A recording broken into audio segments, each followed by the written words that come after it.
ठीक है guys, ray optics हम खत्म कर चुके हैं। अब आज के डेट से शुरू करेंगे वेव ऑप्टिक्स। ठीक है, तो वेव ऑप्टिक्स बहुत ही इंपॉर्टेंट टॉपिक है। इसमें से कम 8 to 10 मार्क्स का आता है। मतलब रे ऑप्टिक्स और वेव ऑप्टिक्स दोनों मिला के लगभग 18 मार्क्स का आता है। तो कुछ नहीं कह सकते किस चैप्टर में से कौन सा ज़्यादा क्वेश्चन आएगा, इसलिए दोनों को इक्वली इंपॉर्टेंस देना बहुत ज़रूरी है। तो वेव ऑप्टिक्स जो है, सबसे ज़्यादा जो प्रिंसिपल हम पढ़ेंगे इसमें ह्यूजन प्रिंसिपल। ह्यूजन ने प्रपोज किया था लाइट का दो नेचर होता है, एक होता है पार्टिकल नेचर, एक होता है वेव नेचर। तो इसमें हम वेव नेचर के बारे में पढ़ेंगे, लाइट के वेव नेचर के बारे में, जो कि उसने 1678 में दिया था। जैसे क्या क्या चीज़ें पढ़ने वाले हैं इस चैप्टर में, इंटरफेरेंस के बारे में, डिफ्रैक्शन के बारे में, रिफ्लेक्शन के बारे में, रिफ्रैक्शन के बारे में, डिस्पर्जन के बारे में, ये सारी चीज़ें एक्सप्लेन की गई हैं किस बेसिस पे, वेव नेचर ऑफ लाइट के बेसिस पे। अगर मान लो कोई पूछ लेता है एमसीक्यू में कि कौन सी चीज़ लाइट का पार्टिकल नेचर एक्सप्लेन करता है, तो फिर 11th क्लास में घुल जाना है, जो कि 12th में थोड़ा थोड़ा आया था। वो कौन सा है अपने नोट्स में कहीं लिख लेना, फोटो इलेक्ट्रिक इफेक्ट। जब लाइट का एक पार्टिकल मेटल की शीट पे गिरता है, जिसमें थ्रेशोल्ड फ्रीक्वेंसी होना चाहिए ताकि उसमें से इलेक्ट्रॉन को एक्सेलरेट कर पाए, ठीक है, तो उसको बोला जाता है पार्टिकल नेचर। अगर लाइट का बताएगा तो कौन बताएगा, फोटो इलेक्ट्रिक इफेक्ट। और अगर वेव नेचर कोई बताएगा तो कौन बताएगा, ह्यूजन प्रिंसिपल। उसमें से कौन कौन सी चीज़ें वेव नेचर लाइट का एक्सप्लेन करती हैं, इंटरफेरेंस में, डिफ्रैक्शन में, रिफ्लेक्शन में, रिफ्रैक्शन में, डिस्पर्जन में, ये सारी चीज़ें हम पढ़ते हैं लाइट के बारे में, और ये लाइट का वेव नेचर बताता है। ठीक है, याद हो गया। चलो आगे चलें। सबसे पहले है वेव फ्रंट। वेव फ्रंट में लोकस ऑफ ऑल पॉइंट्स या locus of all the particles of the medium जो वाइब्रेट होता है सेम फेस में। कहने का मतलब क्या है, देखने में बहुत अजीब सा लग रहा है फिजिक्स के लैंग्वेज में, पर मैं सिंपल लैंग्वेज में तुमको सिखाता हूँ, नहीं समझ में आया तो बताना। अगर मान लो तुम्हें एक पत्थर दे दूंगा और बोलूँगा कि पानी में फेंको, तो ऐसे फेंक दिया मान लो तुमने पानी, तो पानी देखा है कैसे कैसे जाता है। अगर पत्थर ऐसा है तो ऐसे ऐसे थोड़ा थोड़ा सा जाएगा, फिर थोड़ा थोड़ा और दूर जाएगा, फिर थोड़ा और दूर जाएगा, ऐसे ऐसे दूर हो, वो लहरें जो हैं दूर होते जाती हैं, गोल गोल। हाँ गोल गोल। तो वो ये भी आएगा कि अगर ऐसा शेप है तो कैसा वेव फ्रंट बनेगा, तो अगर सिलेंड्रिकल शेप होगा तो ऐसे सर्कल सा बनेगा, ठीक है। अगर स्क्वायर होगा तो वो फैलते जाएगा तो स्क्वायर सा बनेगा, है ना, तो उसी शेप में फैलते जाएगा पानी। और तो ये पहला वेव फ्रंट, ये फिर यही जो है, इसी की वजह से दूसरा वेव फ्रंट बनता है, दूसरे की वजह से तीसरा वेव फ्रंट बनता है, तीसरे की वजह से चौथा वेव फ्रंट बनता है। इसी को फिजिक्स के लैंग्वेज में वेव फ्रंट कहा जाता है, ठीक है। जो लहरें हैं, तो अलग अलग जो लहरें बनती जाएंगी, बड़ी होती जाएंगी। तो ये जो बना है, इसको, इस वेव फ्रंट को बनने में कौन हेल्प करेगा, इससे पहले वाला वेव फ्रंट। इसको बनने में कौन हेल्प करेगा, इससे पहले वाला वेव फ्रंट। इसको बनने में कौन हेल्प करेगा, इससे पहले वाला वेव फ्रंट। इसको बनने में कौन हेल्प करेगा, ये खुद ऑब्जेक्ट, जो ऑब्जेक्ट हमने फेंका, ठीक है।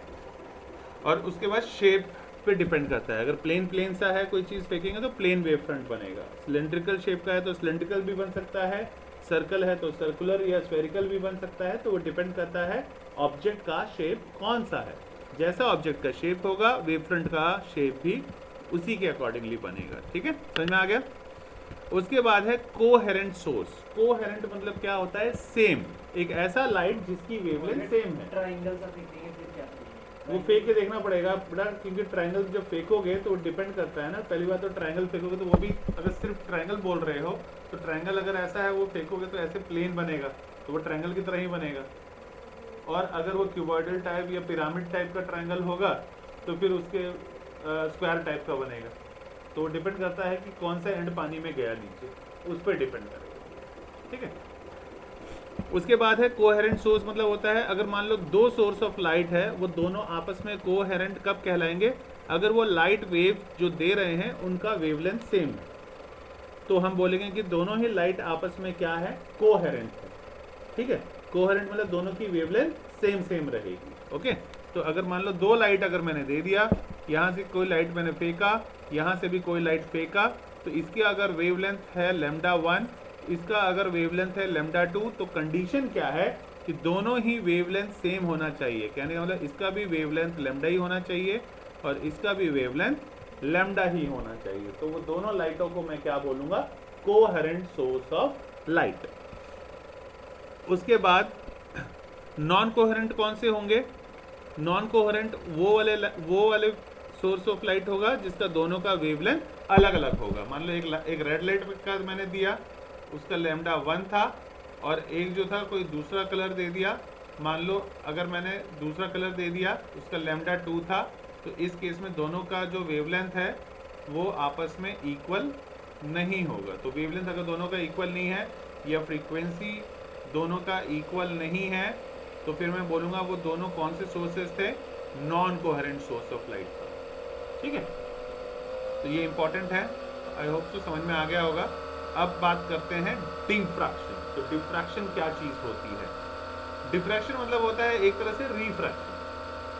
10th क्लास में पढ़ा था ना, रिफ्रैक्शन क्या होता था? Bending of light rays. जब लाइट रेज किसमें ट्रैवल करता है? एक मीडियम से दूसरे मीडियम में। जब लाइट रेज ट्रैवल करता है एक मीडियम से दूसरे मीडियम में, तो उनकी डेंसिटी अलग अलग है, तो जिसकी वजह से लाइट थोड़ा सा बेंड हो जाता है।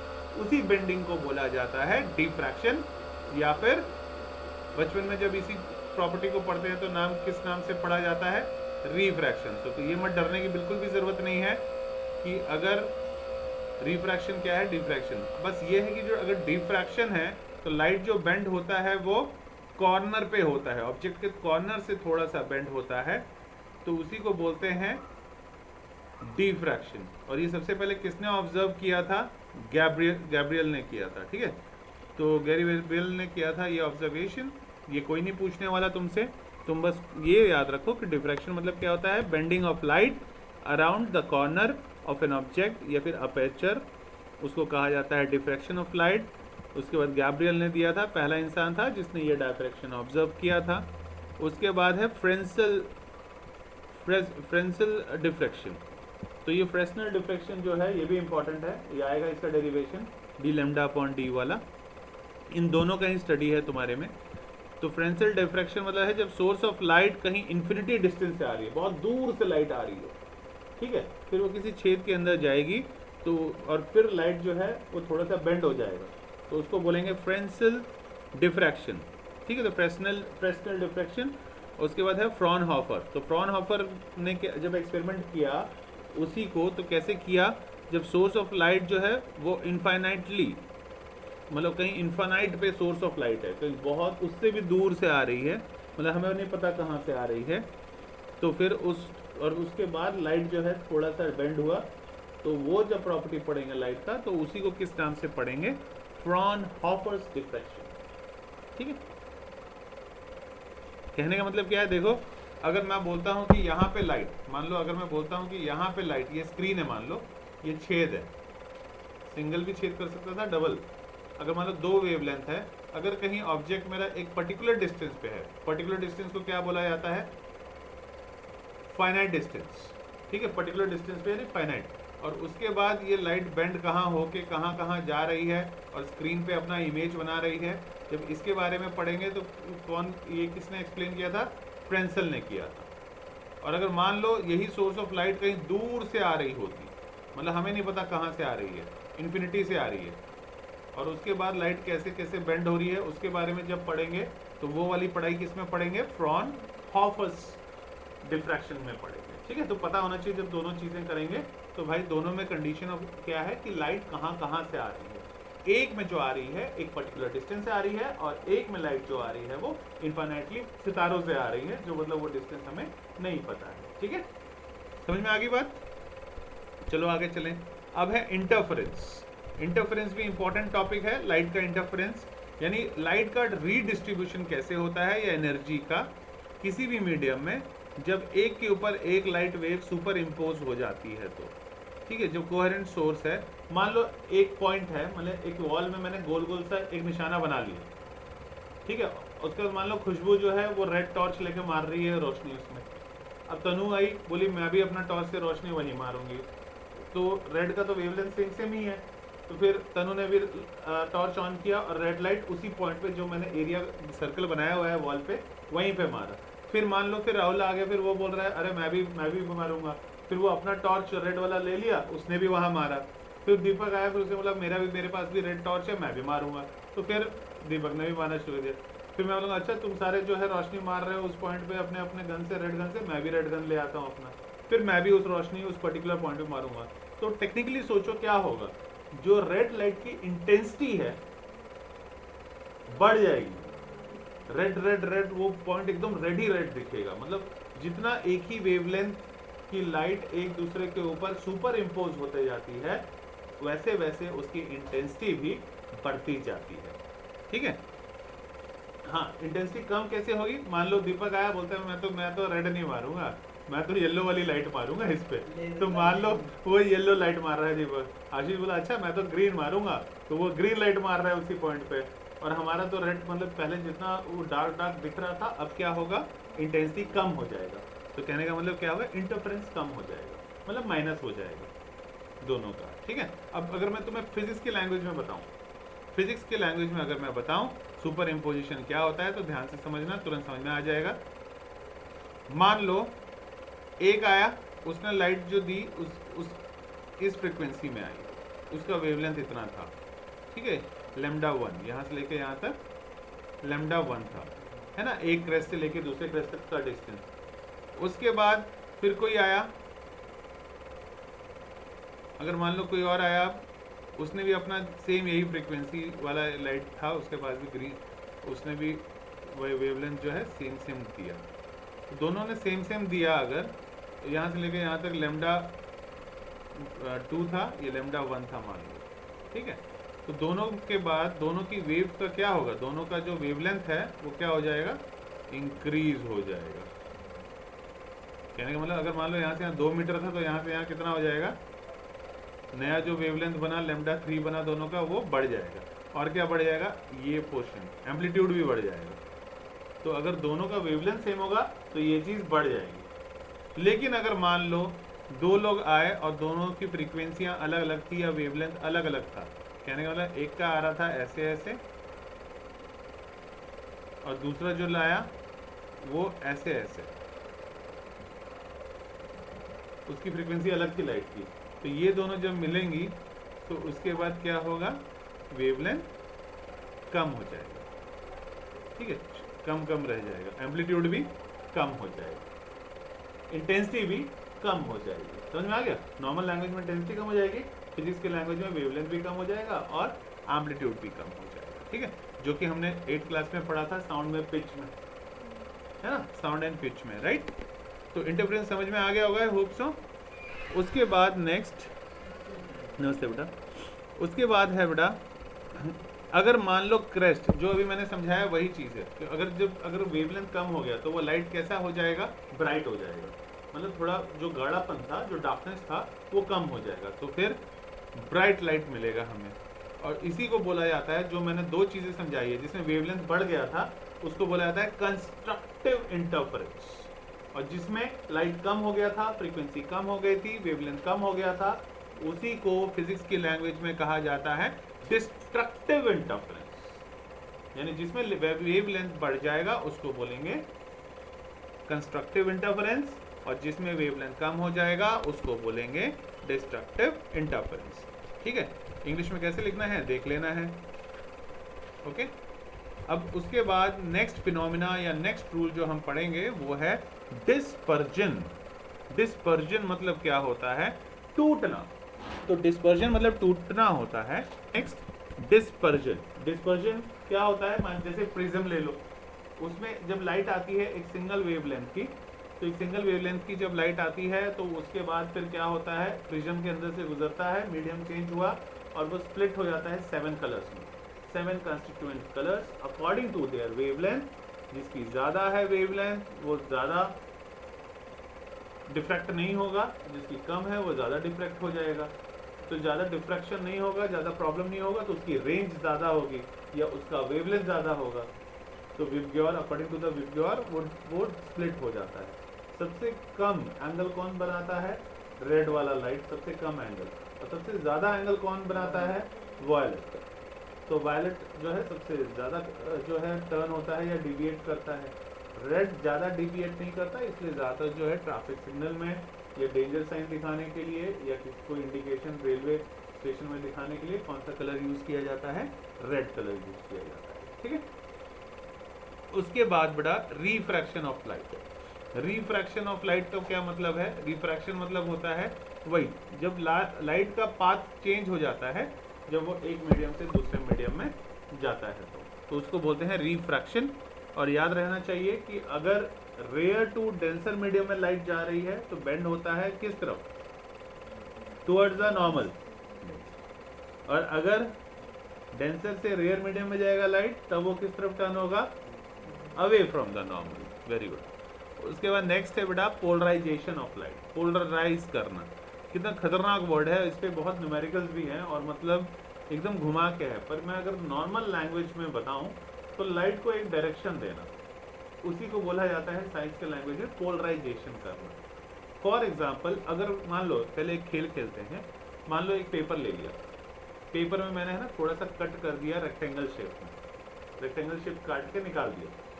अब फिर मैं पेज अपने सामने रख के अगर उस पर ऐसे लाइट मारूंगा तो तुम्हें दीवार पे क्या दिखाई देगा, जहां जहां लाइट जा रहा है तो रेक्टेंगल पे लाइट दिखेगा और उसके बाहर वाले एरिया पे लाइट नहीं दिखेगा। तो साइंस के लैंग्वेज में उसी में जहां लाइट दिख रहा है उसको बोलते हैं ब्राइट फ्रिंज विड्थ, और जहां पे अंधेरा अंधेरा सा दिखता है तो फिजिक्स के लैंग्वेज में बोल देते हैं डार्क फ्रिंज विड्थ, क्योंकि ये ऑब्जर्वेशन सबसे पहले फ्रिंज ने ऑब्जर्व किया था, जो कि सरासर झूठ है।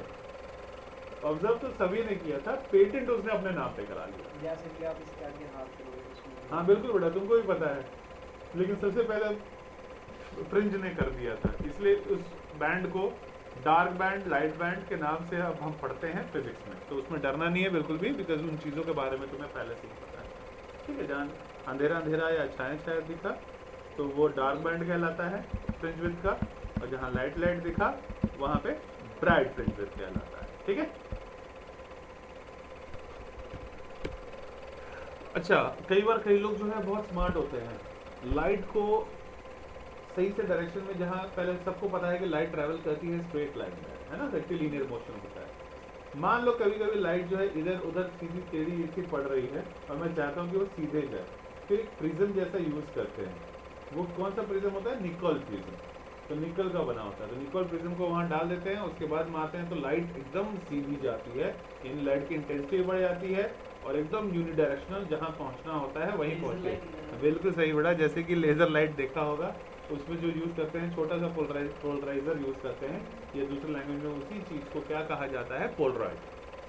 तो उसका काम होता है यूनिडायरेक्शनल कर देना इसको लाइट रेज। ठीक है, तो पोलराइजेशन है कि रेस्ट्रिक्ट करना वाइब्रेशन ताकि लाइट की इधर उधर ना हो और सारा का सारा एक पर्टिकुलर यानी सिंगल डायरेक्शन में आगे लाइट जाए। ठीक, उसको बोलते हैं polarisation of light. Power of the lens, क्या रिलेशन होता है focal length, power is equal to 1/f। F यानी इसको इंग्लिश में क्या बोल सकते हो कि पावर यानी it is the reciprocal of the focal length. तो reciprocal of the focal length क्या कहलाता है, पावर कहलाता है। ठीक है, उसके बाद बेटा किस में नापा जाता है power of the lens, dioptre में। अगर कॉन्वेक्स लेंस होगा तो पावर प्लस में, अगर कॉन्केव लेंस होगा तो पावर नेगेटिव में। अब है resolving power of the telescope, नहीं पढ़ना है हमें क्योंकि टेलीस्कोप आ ही नहीं रहा है, आउट ऑफ सिलेबस है।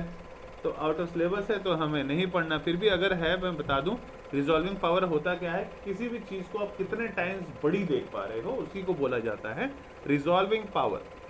तो कोई चीज़, इसका फॉर्मूला क्या होता है, resolving power equal to lambda upon 2 sin theta. ठीक है, यानी माइक्रोस्कोप की एबिलिटी कि वो सेपरेट कर पाए कोई दो इमेजेस को या दो पार्टिकल्स को, हम कितना दूर दूर देख पाए, यानी अच्छी तरह वो हमें विजिबल हो पाए। हाँ माइक्रोस्कोप बता तो दिया, ये भी है नहीं सिलेबस में, इसे नॉलेज के लिए बता दे रहा हूँ, है ना बेटा। Resolving power equal to lambda upon 2d sin theta होता है। d मतलब डिस्टेंस, मान लो एक पार्टिकल होता और दूसरा पार्टिकल होता तो दोनों के बीच में जो छोटा सा डिस्टेंस होता है उसी को d से डिनोट कर दिया जाता था, और लाइट जो आ रहा है उसका वेवलेंथ ले लेते थे, और दोनों के बीच में जो एंगल बन रहा है, मान लो माइक्रोस्कोप से मैं देख रहा हूँ, यहाँ से देख रहा हूँ, तो दोनों के बीच में जो एंगल बनता था दोनों पार्टिकल के बीच में, उसको थीटा बोल देते थे। तो दोनों में रिलेशन हो जाता था resolving power equal to lambda upon 2d sine theta आता था, अब नहीं आएगा क्योंकि पावर स्कोप, माइक्रोस्कोप, टेलीस्कोप दोनों ही चीज़ें नहीं आ रही है तुम्हारे सिलेबस में। फिर भी नॉलेज के लिए पढ़ लेना, कहीं एमसीक्यूज में आ गया टिक मारने के लिए तो ये नहीं बोल सकते कि ये तो था नहीं सिलेबस में। एमसीक्यू में तो कुछ भी डाल देंगे, इसलिए जो दुनिया का सबसे मोस्ट डेंजरस चीज़ जो है वो एमसीक्यू ही है, क्योंकि वो बोल देंगे ये तो उसी से रिलेटेड है, हमने वो थोड़ी ना डाला। ये हमने ऑलरेडी डिस्कस कर लिया है, इसीलिए very good ignore. Wave front देखो क्या होता है, लोकस, लोकस मतलब कलेक्शन ऑफ पॉइंट्स, लोकस मतलब लिख लेना कहीं दीपक, क्या होता है collection of points, collection of points को ही लोकस बोला जाता है, ठीक है। तो अगर मान लो स्फेरिकल वेव फ्रंट है, तो अगर सोर्स ऑफ लाइट अगर पॉइंट सोर्स है, कोई छोटा सा पार्टिकल है, तो वो कैसा बनाएगा स्फेरिकल, ठीक है। और अगर सोर्स ऑफ लाइट अगर लीनियर है, कोई अगर मान लो पेंसिल फेंकता हूं मैं, अगर पेंसिल फेंकूंगा तो फिर वो कैसा वेव फ्रंट बनाएगा सिलेंड्रिकल। और अगर मान लो कोई पेपर साइज का फेंकता हूँ, कोई मतलब स्क्वायर स्क्वायर सा शीट, मान लो टाइल्स ही फेंक देता हूँ पानी में, तो वो कैसे फैलेगा उसी प्लेन में फैलेगा, उसी प्लेन में, तो वो कैसा शेप बना देगा प्लेन वेव फ्रंट, तो इसी को बोला जाता है प्लेन वेव फ्रंट। ये टाइप ऑफ वेव फ्रंट्स हो गया, ठीक है, शेप ऑब्जेक्ट के अकॉर्डिंगली। हर पॉइंट प्राइमरी वेव फ्रंट कहलाता है। जैसे अगर मान लो पानी मैंने बोला था ना, जैसे कि पहला वाला जैसे मैंने फेंका तो इसकी वजह से पहला वेव फ्रंट बना, फिर पहले वाले की वजह से ये दूसरा वेव फ्रंट बनता है, दूसरे की वजह से ये तीसरा वेव फ्रंट, तीसरे की वजह से चौथा वेव फ्रंट। तो पहला वेव फ्रंट जो होता है वो उसे प्राइमरी वेव फ्रंट कहते हैं, और इसकी वजह से जो दूसरा बना उसको सेकेंडरी वेव फ्रंट कहा जाता है, ठीक है। अगर मान लो इन दो वेव फ्रंट्स को हम ले रहे हैं, तो बाद वाला सेकेंडरी कहलाएगा वेव फ्रंट, तो उसको जिसकी वजह से वो बना है, ये वाला वेव फ्रंट किसकी वजह से बना है, इस वाले की वजह से, तो इसके लिए ये प्राइमरी वेव फ्रंट हो जाएगा। और अगर ये मैं बोलूँगा ये किसकी वजह से बना, तो ये इसकी वजह से बना, तो इस केस में अगर ये सेकेंडरी वेव फ्रंट है तो ये प्राइमरी वेव फ्रंट हो जाएगा। प्राइमरी मतलब पहले वाला, सेकेंडरी मतलब बाद वाला, ठीक है। तो उसके बाद ये सेकेंडरी वेवलेट जो है ये ट्रैवल होता है मीडियम में सेम वेलोसिटी जितना कि उस वेव का वेलोसिटी है। तो हर जगह वेलोसिटी जो है हर वेव का, तो अगर ये एक चीज़ है तो इसको वेवलेट भी बोला जाता है, ठीक है, एक वेव फ्रंट को वेवलेट भी बोला जाता है, ठीक। सेकेंडरी वेवलेट जो है वो ट्रैवल होगा मीडियम में सेम वेलोसिटी के साथ, और टेंजेंशियल सरफेस इन सभी सेकेंडरी वेवलेट का फॉरवर्ड डायरेक्शन में हमें सेकेंडरी वेव फ्रंट दे देता है, ठीक, टेंजेंशियली। बस आज के लिए इतना ही करो, ठीक है, इतना ही करो।